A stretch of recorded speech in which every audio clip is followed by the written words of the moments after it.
Hi Bayot! So for today's video, samahan niyo ako ngayon mag-dispose ng mga gamit na hindi ko na ginagamit at yung mga gamit na hindi ko pa masyadong nagagamit. Kasi pamimigay natin yung iba at yung iba naman na ibebenta natin kung pwede pang mabenta. So kayo naman, samahan niyo si Bayot! Let's go!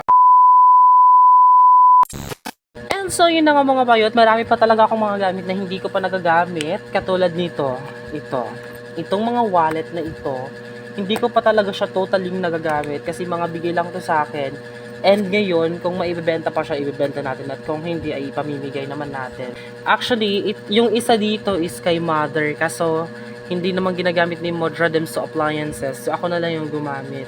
And meron pa ako dito iba pa, yung mga pang-vlogs ko na hindi ko pa masyadong nagagamit. Ito naman, ito is gift to sa akin ng kaklase ko. Which is sa exchange gift. Ito. Nawala yung flashlight nito. I mean yung light. Ito. Kaso sira na to siya kasi nasira to nung mismong party namin. Ito. Hindi na siya tumatayo. Ayan o. Hindi na siya tumatayo kasi nasira siya nung party mismo, yung Christmas party mismo namin. Kasi nga, mag-picture kami noon ang kaso, nabigla yung pag-ganon niya. So, nasira siya. And then, mayroon ako dito. Ito naman, gusto ko siyang ibenta na lang. Ito. Benta ko na lang siya sa halagang 100 pesos. Kung sino yung may gusto. Hindi ko pa to siya nagamit. Isang beses ko pa lang siguro nagamit. Or hindi pa nga talaga ata nagamit. Kaya, i-comment nyo dyan sa baba kung gusto nyo siyang bilhin. So, nabili ko siya sa Shopee sa halagang 250 ata or taas pa nun.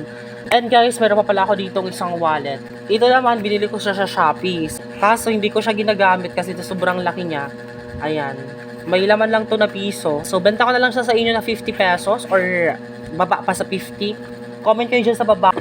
Meron pa ako dito mga gamit na hindi ko pa talaga totally nagagamit. Kasi, ito, hindi ko na din to siya nagagamit pero bigay to sa akin ng ng kaklase ko nung Christmas. So, hindi ko siya ibebenta kasi mahalaga to siya. And guys, meron ako ditong mga highlighter. Ito, di ko na to totally nagagamit. Kung gusto nyo nyung hingin, ayan, ibibigay ko na lang to sa inyo. Di ko pa siya nagagamit ha. Kung gusto nyo siyang hingin, comment na lang kayo sa baba. Alam ko may mga hihingin dito kasi magpapasukan na naman. So, sa inyo na lang to. And meron ako dito itong bag. Di ko na din siya nagagamit. Pero kung may time, gamitin ko siya. So, kung gusto niyo, pag-usapan natin yung price sa PM kayo. And meron ako ditong bag. Itong bag, di ko na siya nagagamit. Ayan siya. Ayan. Bigay ito sa akin ng tita ko nung Pasko. So, ngayon, ibibigay ko na lang sa inyo. Comment kayo dyan sa baba kung gusto nyo. Comment kayo dyan sa baba kung gusto nyo ito and i-PM nyo ako para maibigay ko na sa inyo. Ay, may ipapakita ako sa inyo. This is a very memorable things. I mean, a memorable gift that I received on Christmas Day. This is a coin first. This is a coin first. Bigay ito sa akin ng kaibigan ko. So, hindi ko lang siya nagagamit masyado kasi nga, nilagyan ko lang siya ng mga coin kapag merong mga sobra-sobra na coin sa akin. So, dito ko siya inilalagay. Ayan, ito ay bigay sa akin ni Margaret. Thank you, Margaret. Love you. Mwah!